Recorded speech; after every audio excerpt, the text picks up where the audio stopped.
Dear students, आज हमारे साथ हैं रमोना सिंह राजपूत। रमोना के 12th में बहुत बढ़िया परसेंटेज आए हैं और इन्होंने Lucknow university, national PG college और डीयू के लिए बहुत सारी प्लानिंग कर रखी है।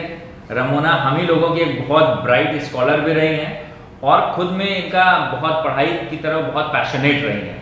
तो आज ये पहला इंटरेक्टिव सेशन लेकर आए हैं और इंस्पायरिंग माइंड्स नाम से हम आपके साथ और बहुत सारे बच्चों को आपसे मुखातिब कराते रहेंगे, फेस टू फेस कराते रहेंगे। Welcome Ramona. Thank you sir. तो रमोना, ये बताइए सबसे पहले कि आपने जब 12th में अपेयर हुई और उस समय आपने क्या सोचा था कि सेफ साइड आपके कितने मार्क्स आ जाएंगे बोर्ड्स में? 90 प्लस। 90 प्लस।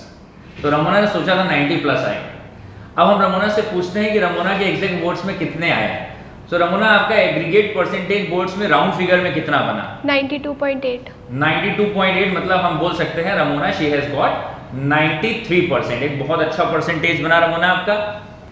तो रमोना, आपने लखनऊ में जाने का मन था एग्जैक्टली अभी हम बात कर रहे हैं बोर्ड्स के आसपास, जिस समय आप बोर्ड्स दे रहे थे या बोर्ड्स दे चुके थे, और क्योंकि कोविड के दौरान लोगों का माइंडसेट चेंज हुआ है, तो at that particular given time जब आप बोर्ड्स में अपेयर हुई थी तो आपके मन में उस समय क्या था कि आप ग्रेजुएशन में अगर जाओगे तो कहाँ जाओ? मेरा पहले से प्लान था कि डीयू जाना है। ओके, डीयू जाना था। अच्छा, अब आपने फिलहाल इस दौरान कोविड को भी फेस करा और उससे फाइट भी करी, और आपको अभी हम और भी बताएंगे। रमोना ने बहुत ब्राइट स्कॉलर है, इसलिए इन्होंने टाइम को यूटिलाइज भी करा है। तो रमोना, आपने फिलहाल कौन कौन से फॉर्म्स लखनऊ में किस किस कॉलेज में भरे, पहले ये बताइए, फिर हम पूछेंगे कौन कौन से फॉर्म्स भरे। मैंने एलयू और नेशनल पीजी का फॉर्म भरा। केवल 2 ही जगह आपने फॉर्म फिलअप करे।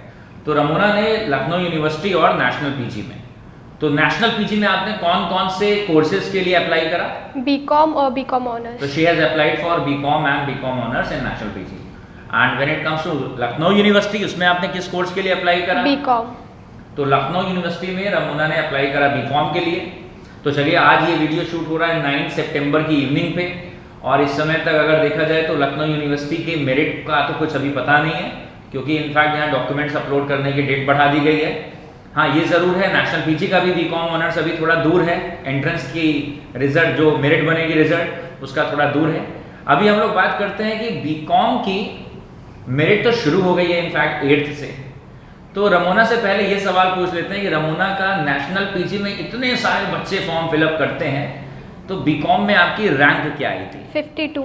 रमोना, एक बार थोड़ा जोर से फिर से बताइए, क्या रैंक आई थी? 52।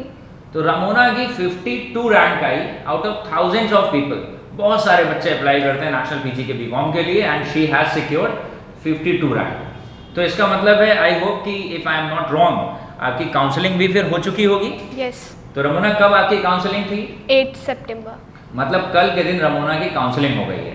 तो अब लाजमी है, यहाँ बहुत सारे बच्चे ये भी जानना चाहेंगे कि काउंसलिंग का प्रोसीजर क्या था, क्योंकि 2 दिन हो चुके हैं लेकिन अभी भी 2 दिन की काउंसलिंग बाकी है, और बहुत सारे ऐसे बच्चे हैं जो किसी और कॉलेज के लिए अभी वेट कर रहे हैं, जिनकी काउंसलिंग शुरू ही नहीं हुई है। तो रमोना, आप शुरू से बताइए कि नेशनल पीजी के गेट पे आप पहुंची, और बाकी लोगों को हम इमेजिनेशन में ले चलते हैं कि उस समय के बाद से आप पूरी प्रोसेस बताइए, और थोड़ा लाउड बताइए और धीरे धीरे बताइए। वहाँ पर हम लोग को 1 to 55 रैंक तक बुलाया गया।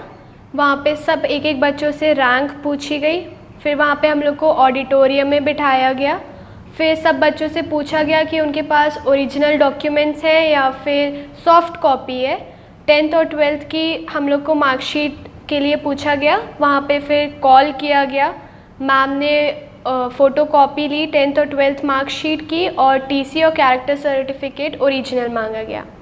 तो इसका मतलब है, रमोना की बातों को एक बार हम लोग ज़रा समराइज़ कर दें। रमोना का ये कहना है कि वहाँ पर गेट पे एंटर करें और इनको सारी चीज़ें बड़ी सिस्टमैटिक मिली, क्योंकि इस इंटरव्यू से पहले भी मैंने एक बार रमोना से बातचीत करी थी, एक फीडबैक लिया था क्या था। तो she was very happy and satisfied with the procedure, कि इनको यहाँ पर एक प्रॉपर ऑडिटोरियम में काउंसलिंग हो रही थी, एक रूम में बच्चों को सेटल कराया गया, और फिर वहाँ इंस्ट्रक्शंस मिले।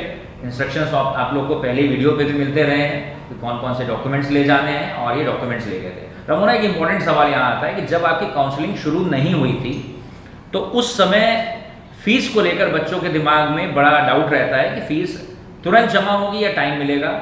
ऑल्दो काउंसलिंग हॉल में पहुँचने के बाद ये भी बात क्लियर हो गई होगी, लेकिन काउंसलिंग से पहले जब आपको इंस्ट्रक्शंस मिल रहे थे या वहाँ पर काउंसलिंग के लिए टीचर्स आते हैं, तो फिलहाल आपको उस समय क्या मालूम चला और इवेंचुअली क्या हुआ फीस को लेकर, ये पूरी बात डिटेल में बताइए। वहाँ पर फ़ीस को लेके ज़्यादा नहीं बोला गया। आपको अगर 2 दिन के अंदर सबमिट करनी है तो आप तब कर सकते हैं, या फिर आपको उसी दिन सबमिट करनी है तो आप उस दिन भी कर सकते हैं। ऐसा कुछ फोर्स नहीं किया गया। इसका मतलब ये चीज़ क्लियर हो गई जिस बात को हम लोग पहले से बता रहे थे कि नेशनल पीजी में फीस बीकॉम के कोर्स के लिए या बीकॉम बीए बीएससी तीनों के लिए इनफैक्ट तुरंत फीस जमा करना मैंडेटरी नहीं है, और इस बार भी यही हुआ, लास्ट ईयर्स में भी यही होता रहा है। अगर आप चाहें, that is at your will, अगर आप चाहें तो सेम डे फीस जमा कर सकते हैं, और अगर आप ना चाहें तो आप फीस को 2 दिन का टाइम मिलता है, 2 दिनों में जमा कर सकते हैं जिस दिन आपकी काउंसलिंग हुई है। काउंसलिंग में क्या आपसे कुछ सवाल पूछे गए? वहाँ पे मुझसे मेरा नाम पूछा गया, रैंक, उसके बाद पूछा गया फादर क्या करते हैं, आप उनकी ऑक्यूपेशन क्या है, आप कहाँ रहते हैं, आपको आने में कोई प्रॉब्लम होगी, ये सब। तो ये सारे पर्सनल डिटेल्स पूछे गए। क्या सब्जेक्ट से रिलेटेड कोई क्वेश्चन पूछा गया? नहीं।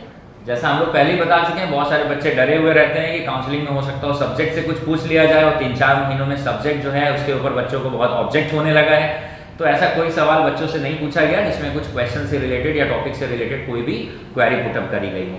रमोना, अब ये नेशनल में आपने अपनी सीट सिक्योर कर ली है, still you are waiting for BCom honours result, Lucknow university का रिजल्ट, और आपने बताया कि आपने डीयू में भी अप्लाई कर रखा है। तो आप मुझे ये बताएं कि अगर सब जगह आपका हो जाए तो आपने 2 फॉर्म नेशनल में भरे हैं, बीकॉम ऑनर्स और बीकॉम, आपने एक लखनऊ यूनिवर्सिटी में भरा, ऐसा आपने बताया बीकॉम का, और डीयू में आपने भरा है बीकॉम ऑनर्स का। इसका मतलब आपने 4 कोर्सेज में अप्लाई करा है। अगर चारों में आपका सिलेक्शन हो जाए तो आप रैंक करिए कि आप किस कॉलेज में, किस यूनिवर्सिटी में, किस कोर्स में जाना चाहेंगे, रैंक करके बताइए 1 2 3 4। मैं डीयू में बीकॉम, उसके बाद national BCom honours, then BCom, then LU. तो रमोना ने फिक्स करा अपना ऑर्डर कि सबसे पहले इनका पहला प्रेफरेंस होगा दिल्ली यूनिवर्सिटी, उसके बाद नेशनल पीजी का बीकॉम ऑनर्स, उसके बाद नेशनल का बीकॉम, और फिर Lucknow university. Is it right? Yes sir. तो रमोना, आप ये बताइए कि डीयू अगर आप मूव करती हैं लखनऊ से, तो उसके पीछे क्या ऑब्जेक्टिव है आपका, क्या मन में मोटिव है कि डीयू अगर आप जाती हैं तो आप अपना होम टाउन, मतलब आप लखनऊ की हैं फिलहाल तो लखनऊ से आप अपने नेटिव टाउन को छोड़ के जाएंगी, अपने फैमिली से दूर जाएंगी, तो कुछ एस्पिरेशंस होगी, कुछ उसके पीछे आपका माइंडसेट होगा कि आप क्या सोच के जा रही हैं। तो वो वर्किंग क्या है, आपके माइंड में क्या चल रहा है कि आप दिल्ली किस मन से जाना चाह रही हैं? डीयू में एक्सपोजर बहुत है, तो मेन उसी के लिए जा रही हूँ मैं वहाँ पे, और वहाँ पे काफ़ी कॉम्पिटिशन्स वगैरह होते रहते हैं, तो वो एक नेसेसरी होता है कि एक पूरा होलिस्टिक डेवलपमेंट के लिए। तो मुझे लग रहा है कि एक हमने वीडियो शूट करा था, आप लोग देखिएगा ज़रूर से, इस वाले वीडियो से पहले आज की डेट में ही पढ़ा है दिल्ली यूनिवर्सिटी की यूएसपी क्या है, why people they are just looking after Delhi university from every corner of India. पूरे इंडिया के हर जगह से बच्चे जो होते हैं दिल्ली यूनिवर्सिटी की तरफ क्यों मूव करते हैं, इसके ऊपर एक वीडियो है, आप देखिएगा। तो रमोना ने बताया कि होलिस्टिक डेवलपमेंट की अप्रोच हमें वहाँ दिखती है, डीयू में हमको ऐसा लगता है रमोना के हिसाब से कि वहाँ पर जाने पे एक्सपोजर ज़्यादा अच्छा है, बढ़िया है, कॉम्पिटिशन्स के लिए ज़्यादा हेल्दी इन्वायरमेंट है, इसलिए अगर डीयू में इनको अच्छा कॉलेज मिलता है तो ये वहाँ पर भी मूव कर सकती हैं। डीयू में कौन कौन से कॉलेजेस हैं, डीयू में और क्या सिस्टम है, क्या मैकेनिज्म है, इसके ऊपर भी हम जल्दी एक पूरी सीरीज बनाएंगे, क्योंकि अब डीयू की फाइट शुरू होने वाली है और हम आपको अपडेट करते रहेंगे। ऐसे ही इंस्पायरिंग माइंड्स में एक बड़े ही होनहार बच्चे के साथ आज हम मिले। Thank you Ramona for your contribution towards the channel, और ऐसे आपको एक से एक बेहतर चेहरों से हम लोग मुखातिब करते रहेंगे। Thank you for watching this video. God bless.